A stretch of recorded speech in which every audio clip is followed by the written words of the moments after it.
Hello friends, আমি Sanchita. Welcome to another evening vlog. আজকের ভিডিওতে আমি শেয়ার করব বাসি রুটি দিয়ে চমৎকার একটি রেসিপি এবং কিছু ভালো মুহূর্ত। এখন বাজে বিকাল 5টা এবং গুঞ্জা ওর বাবার সাথে কিছুটা সময় কাটাচ্ছে। বাচ্চারা কাদের সঙ্গে সময় কাটাতে সব থেকে বেশি পছন্দ করে বলুন তো? কার্টুন দেখতে, বন্ধুদের সাথে খেলতে, না আপনার সাথে সময় কাটাতে?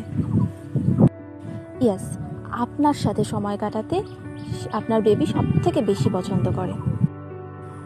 আমাদের যার যা অভিযোগ আছে, বাচ্চারা কথা শুনতে চায় না, খেতে চায় না, পড়তে বসতে চায়, সব কিছুর সমাধান হতে পারে বাচ্চাদের সাথে কোয়ালিটি টাইম কাটানোর মাধ্যমে। আপনি যতই ব্যস্ত থাকুন না কেন, দিনে 10 থেকে 15 মিনিট তো আপনার বাড়ির বাচ্চাটির জন্য বের করতেই পারেন। এবং সেই সময়টা ও যা বলছে তাই করুন। ও আপনার সাথে ঘুরতে যেতে চাইছে, খেলতে চাইছে, অথবা কার্টুন দেখতে চাইছে, এনিথিং, ও যা চাইছে তাই করুন। এবং কিছুদিনের মধ্যেই এর ম্যাজিকটা বুঝতে পারবেন। ভেবে দেখুন তো, বাচ্চারা আপনার কথা কেন শুনতে চায়? কারণ ওরা সবসময় ভাবে যে বাবা মা তাদের বিরুদ্ধে, সবসময় ওকে খেলতে না করছে, কার্টুন দেখতে না করছে, অপছন্দের খাবার খেতে বলছে, অথবা পড়তে বসতে বলছে।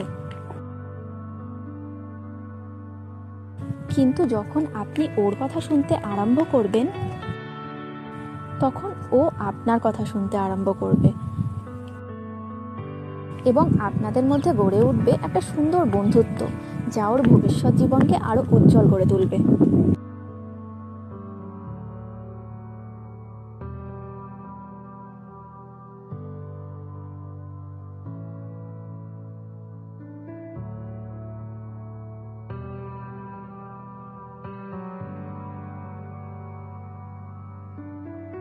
বাচ্চাদের কোয়ালিটি টাইম দেওয়ার সময় বিশেষ কিছু কথা মনে রাখতে হবে।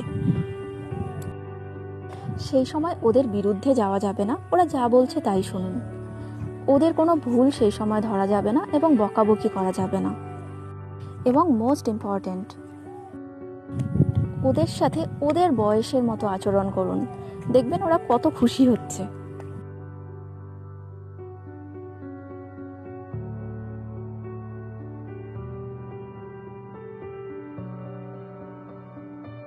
গুঞ্জার এখনো ঘোরাঘুরি শেষ হচ্ছে না, প্রায় সন্ধে হতে চলল।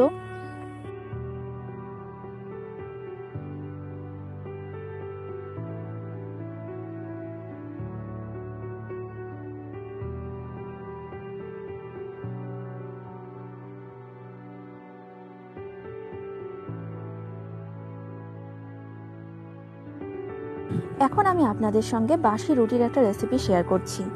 এর জন্য রুটিগুলো এরকম পাতলা পাতলা করে কেটে নিয়েছি, একটা মিডিয়াম সাইজের পেঁয়াজ কুচি করে নিয়েছি এবং রসুন কুচি নিয়েছি 2 চামচ মতো। আমি 2টো কাঁচা লঙ্কা কুচি নিয়েছি। ঝাল বেশি হলে ভালো লাগে, কিন্তু গুঞ্জা খাবে বলে আমি বেশি কাঁচা লঙ্কা দেইনি। এখানে একটু তেল নিয়েছি, তেলের মধ্যে রসুন এবং লঙ্কা কুচি দিয়ে দিলাম। রসুনটা একটু ভাজা ভাজা হয়ে গেলে এর মধ্যে দিয়ে দিচ্ছি পেঁয়াজ কুচি,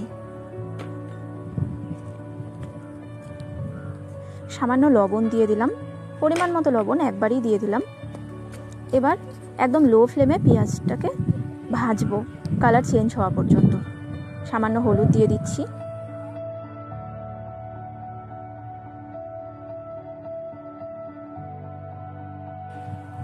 পেঁয়াজটা ভাজা হয়ে গেলে এর মধ্যে কেটে রাখা রুটিগুলো দিয়ে দিলাম।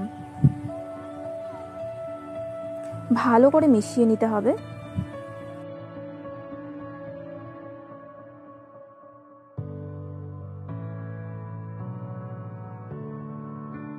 রুটিটা একটু ভাজা হয়ে গেলে এর মধ্যে দিয়ে দিচ্ছি সয়া সস। টমেটো সস ব্যবহার করলেও ভালো লাগে, কিন্তু আমি এখানে টমেটো সস ব্যবহার করছি না। এবার ভালো করে মিশিয়ে নিলেই রেডি হয়ে গেল। আজকের রেসিপিটা কেমন লাগলো এবং পুরো ভ্লগটি কেমন লাগলো নিশ্চয়ই কমেন্ট বক্সে শেয়ার করবেন। Thank you.